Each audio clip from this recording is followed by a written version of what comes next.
While it's not going to win any beauty pageants, the Honda Civic Type R is the de facto hot hatch. It's a blast to drive, with really engaging handling and pleasing road manners.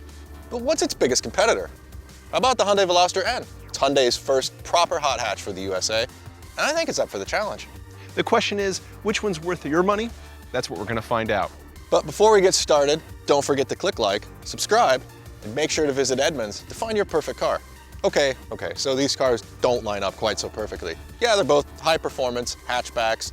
Both have 2-liter turbocharged 4-cylinder engines, 6-speed manual transmissions, automatic rev matching, and they both seat 4 people. There are differences though, and big ones too. For example, the Veloster has 3 doors, the Civic has 3 exhaust pipes. Price is a bigger concern. The Honda costs $6,700 more than the Veloster as equipped, and that's assuming you can find one of these at MSRP. It's also more powerful, even when the Veloster N is equipped with its performance pack, like this one is. So the question really is the Honda's higher price worth the extra dough?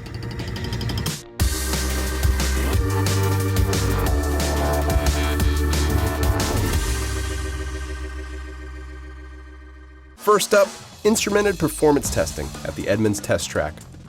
With a superior power to weight ratio, the Civic is unsurprisingly faster than the Veloster in a straight line. This particular Type R, though, was a few tenths slower than the last one we tested. It had noticeable intervention that prevented quick upshifts. We suspected this was due to reliability concerns. After all, what good is 3/10 off your 0 to 60 time if you don't have a transmission to drive home with? Launching the Veloster N is tricky. The tires have a lot of grip when warm, and it's difficult to find the sweet spot between bogging the engine and excessive tire spin.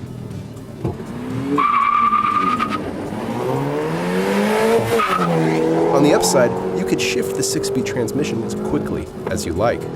Both cars need a shift to 3rd gear to reach 60 miles an hour, which worsens their 0 to 60 time and makes it less indicative of overall acceleration. Look at the quarter mile though, and you see the Civic is much faster. The Civic consistently stops shorter than the Veloster during testing, with a 9-foot difference between the 2 best performances from these cars. Both vehicles are stable and predictable under simulated panic stops. Neither car exhibited odor or fade during testing, indicating they'll withstand normal use on a racetrack.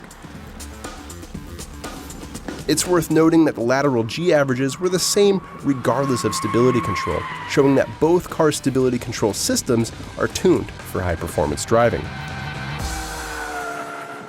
So as expected, the Honda Civic outperformed the Hyundai Veloster N at the test track. But will those results translate to the racetrack? Now, because we're at a racetrack, you'll probably hear some cars flying by.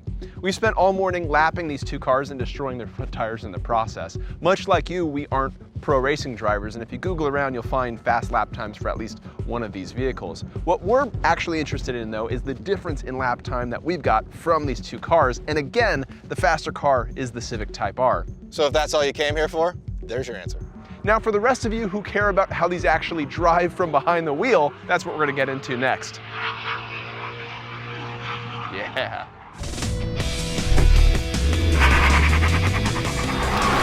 So Carlos, this car's fast. Yeah, boy howdy. I mean, of course, it's the more powerful car here.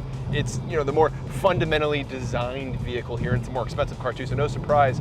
But man, you get going real quick in this. Yeah, it's almost hard to drive this car. It takes a couple laps simply because you have to get used to how fast it is. But beyond the speed, this car feels special. It doesn't feel like a tarted up Civic. It feels like a special version of a car that has some resemblance to a Civic. Some of that's going to be in the engine, some of that's going to be in the chassis, some of that's going to be in like the decorative stuff here, like the production number right behind the shifter, the metal shifter, the red interior accents, all that stuff kind of speaks to how significant of a car this is. Yeah, I feel that a base Civic is at such a high level that it allowed Honda to focus more on the little special bits and pieces like that. You get this suspension that feels really sophisticated in the sense that it's really comfortable on the road. This doesn't punish you like so many firm sports cars do. This is a genuinely daily drivable car. Yeah, and you could drive it in the Plus R mode that we're in right now, and it wouldn't be over the top. We're driving on a really bumpy, coarse surface, and it still rides really well.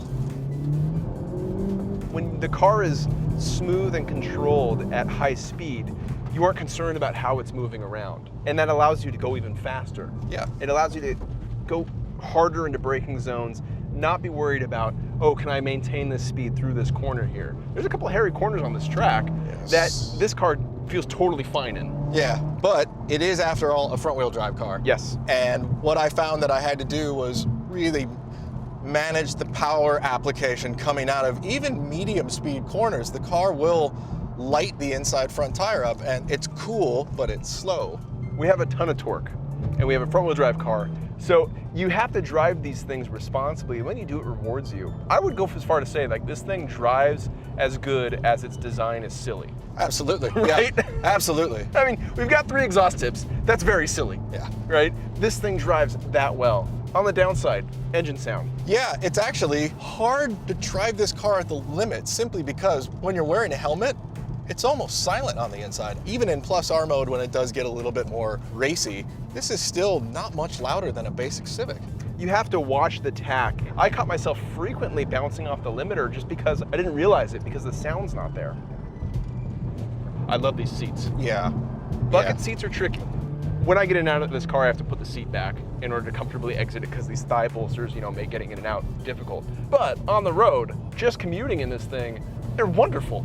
They're also very breathable seats. Yeah. This car is so comfortable on the road. This is the car I want to drive home. It's the little things. They get the shifter right, they get the clutch engagement right. The steering feedback isn't quite as, there as the Veloster, but the effort is good. Also, the brake pedal in this car really deserves special mention. It's high, it's firm, but it's never touchy. It's exactly where you want it to be on the street. It's exactly where you want it to be on the track, and it adds confidence. Yeah. I think my only real demerits in this car are engine sound. Rev matching isn't as aggressive as I would like it to be, as somebody who uses rev matching, and shame on me and blah, blah, blah. I can read the YouTube comments now. And it has 3 exhaust tips. So the overall design is just so cartoonish, the opposite of how the car drives. It's an absolute standout. And it's fast too. It rips. It rips. It rips, but it's stable. Like, through this high-speed section here, you felt like you could carry so much speed through this blind complex of corners, and this is a hairy corner at full speed. It is. So that's thumbs up from you? I'd say 2. Well, maybe a thumb up and a half for, I hate to keep coming down on the design, but. I would have to say that even though I like driving both cars, this is the car I would want to drive home. I agree. All right, so why don't we go hop in the Veloster? I think we should. Okay.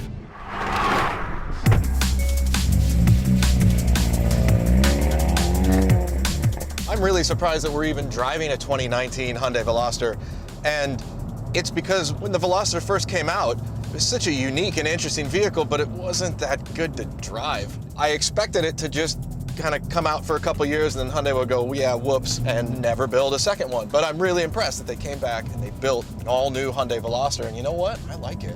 Yeah, it's neat that not only has a mainstream automaker decided to make a 3-door hatchback, they've also made this N version, which is a really well-done $30,000 hot hatch. Yeah. They've transformed the standard Veloster into a very enjoyable car, doing the usual hot hatch tricks, really stiff suspension, turbo motor that's really powerful, and they've executed a really fun to drive car for the money. Yeah, and not only that, but in the process, they've given this car so much personality. It's scrappy. Yeah, it's both of these cars, the Civic and the Veloster, are slow cars made fast. This definitely feels like a slow car made fast. Absolutely. You still have the Veloster interior trappings. This plastic's pretty stiff and firm, not very good to look at. The shifter, it works, but it still feels like it has the original Veloster trappings going on with it. On the other hand, though, the trick bits are really trick, right? Very. This engine makes good power, has good throttle response. It's very vocal, a lot more so than the Civic. And that means when you're hitting redline, you can actually hear it happening. And I'm not staring at the tack in this car like I have to in the Type R. The rev matching works really well, and that's one thing I really like as somebody who likes using rev matching. I know there's a lot of people out there who don't, but I like the fact that I can just trust it every single time. In the Civic, I don't. Yeah. And there is something else that the Veloster has that I wish the Civic had, and that's the ability to really go in and adjust every electronic setting. So you can change the way the car rev matches, you can change the limited slip settings, you can change the suspension settings, the throttle mapping, the exhaust settings. Everything can be customized. And then we have to talk about the parts where this falters a little bit versus the Civic. This car feels fast. Yes. But the data shows it is not, relative to the Civic. That is true, and I think if you drove them in isolation, you would swear they're just as fast, especially with how involving it is to drive the Veloster N. It's a very exciting car to drive. Yeah, but when you look at the data, when you look at the lap times, when you look at cornering speeds, driving the two back-to-back, it's very apparent that the Civic is that much faster. And of course, it's a more expensive car. No duh, it's more powerful, so on and so forth.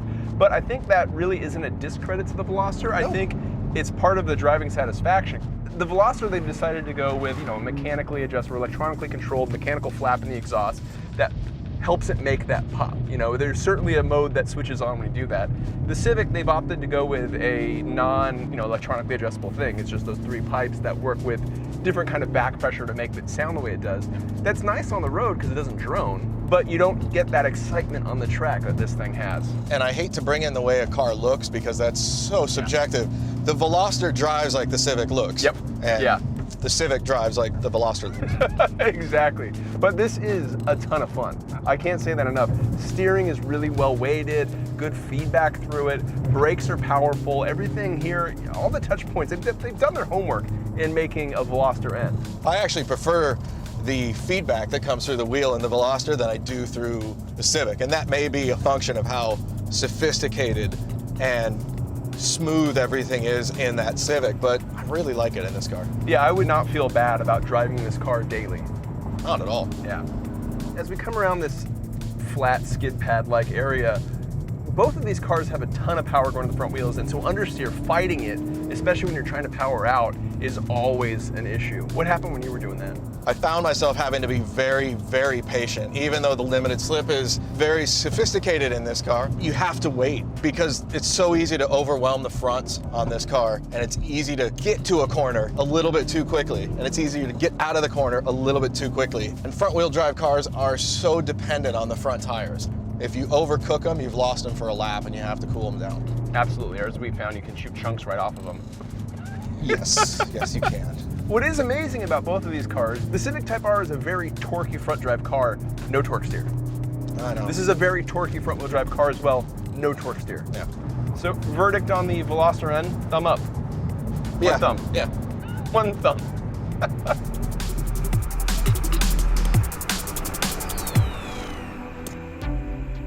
So who wins? Actually, all of us win because both are fantastic hot hatches. They're so fun to drive. But the question we set out to answer is the Civic Type R's additional price worth it? Yes. Yes. Absolutely yes. Yes. From the moment that you sit in it, it feels very special. And then you start driving the car and it's so fast and it's comfortable and it's compliant and it's really fast. Honda's made a great hot hatchback, and that doesn't mean the Veloster N is a bad car. If you can only swing 30 grand, you're gonna have a lot of fun with this thing. Hyundai's turned the Veloster into something that's genuinely fun to drive and still is really functional as a daily driver too. Problem is, the Veloster N just can't hold a candle to how special the Civic Type R is to drive, and that's why the Civic wins this comparison. Now, for more information on vehicles like these and for all your car shopping needs, be sure to visit Edmunds.com.